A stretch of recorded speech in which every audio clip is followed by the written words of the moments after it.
When Cesar Rodriguez got his first marimba 6 decades ago, he had no idea how the instrument would transform his life. He went from playing marimbas to constructing and repairing them.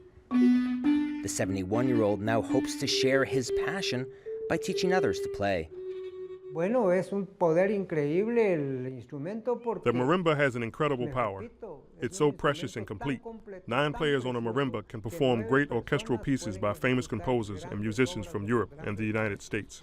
The marimba is a sound born of Guatemala's colonial past centuries ago, a fusion of African, indigenous, and mestizo cultures.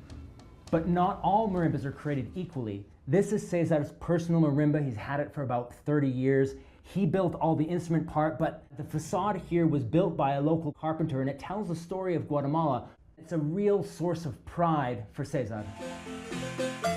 The marimba was declared Guatemala's national instrument in 1978, and 20 years later, an official symbol of the nation. Their melodies are part of the soundscape in villages, towns, and cities across the country. And while marimba dancing is not as popular as it once was, music programs for students are keeping the tradition alive. Maria Gomez is one of dozens of children as young as 4 who learn at this local music academy. I want to practice the marimba every day so I can become a professional player and travel to different places to play. And I also want to make my family proud.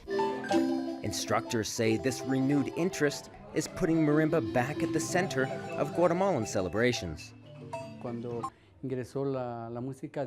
When disco music arrived here, the marimba started to lose a lot of popularity. But thanks to schools and academies, it's recovering ground, and it's now back to where it was 15 years ago. Now, evidence of the marimba's revival can be heard in jazz ensembles, orchestras, and even in pop groups. A sound from centuries ago, still setting the rhythm of a country. David Mercer, Al Jazeera, Sacatepequez, Guatemala.